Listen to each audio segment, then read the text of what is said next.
Менің есімім Эльмира Асанова. Жасым 34-те. Қызылорда қаласында жалпы облыс бойынша бағалау қызметімен айналысам. Оценочная компания деп айтады ғой, независимая оценочная компания. Тәуелсіз бағалау орталығын 23 жасымда аштым. Қызылордада студент болып оқып, сол жақта студент кезімнен бастап жұмыс істеп, өзім какой-то опыт багажа есть. Осы жерде бір компанияда шамалы уақыт қана жұмыс жасап, и 23 жасымнан бастап, получается, 10 жыл бойы сол бір саланы дамытып келе жатырмын. Жеке өзім, единственный учредитель, ни с кем в партнерстве не состою. Постоянно сұрап жатады ғой, жалғыз өзің жасап жатырсың ба, или сенің қасыңда сондай бір көрінбейтін партнер бар ма деген сияқты. Өзім жасап жатырмын. 2018 жылдан бастап Қызылорда қаласының, наверное, первая оценочная компания, которая филиальный сеть таратқан Қазақстан бойынша. Қазақстанның 5 қаласына филиальный сеть аштым. Соның ішінде қазір бесеудің үшеуі жақсы жұмыс істеп жатыр, ойымдағынан да асып. Қызылорда қаласындағы бағалаушылардың ішінде сол бірінші әйел болып ашқан оценочный компания. Соның ішінде, и Қызылорданың облысының ішінде Қазақстанға бірінші филиальный сеть таратып бастаған компания. Былайынша енді оның алдында ойлайтынбыз ғой, оценочный компания енді бір үлкейтуге келмейтін, сондай бір орында ғана жұмыс істей беретін деп, бір услуганы отыра беретін деп ойлайтын, но масштаб ала беруге болады, кез келген істе масштаб ала беруге болады екен. И услугадан да тоже.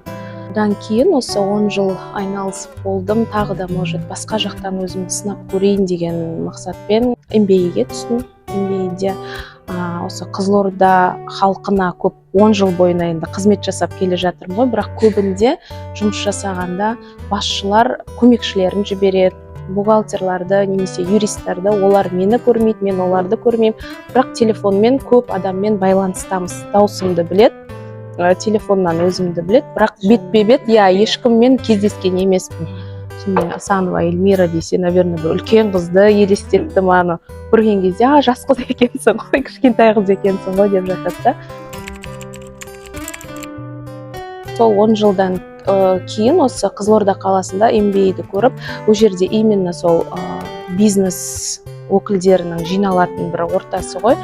Нақты не сабақ, не орта екен түсінбейтін, бірақ Ақмаралдың айналасында солай өзімнің обслуживать етіп жүрген клиенттерімнің былай көзбе-көз танымасам, аты жөндерін білетінсің, сол ортаға осы MBA арқылы тартылдым десем болады.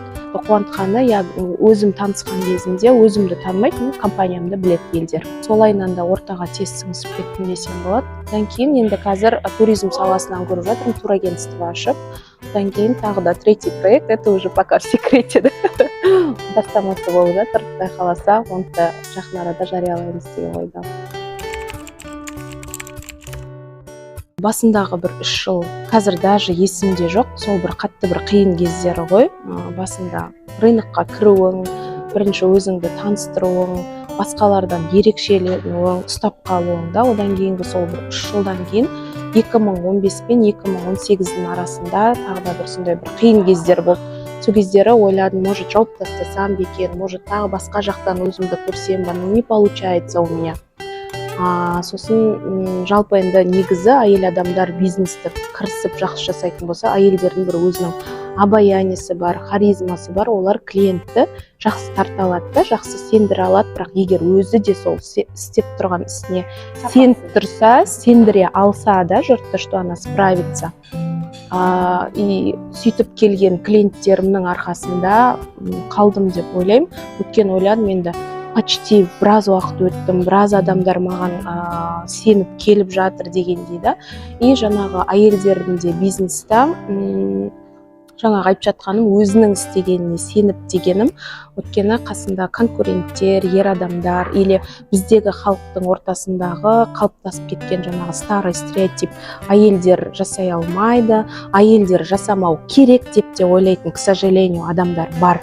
Негізінде сенбейтін оларға, бұл кез келген салада сондай ғой, даже кейбір оценканың өзінің ішінде де бір салаларына кіріспедім, себебі ол жақта ой, әйел адам не түсінеді дейсің ол жақтан деп айтады деген нәрсемен қалып кеттім.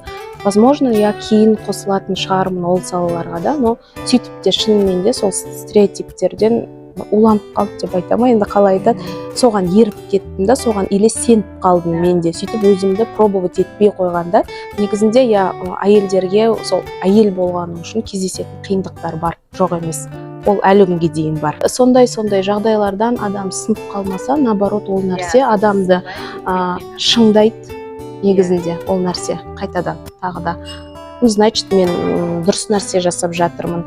Рас олар сондай нәрсе жасап жатса, значит, я впереди деген сияқты нелермен өзіңді қамшылайсың ғой.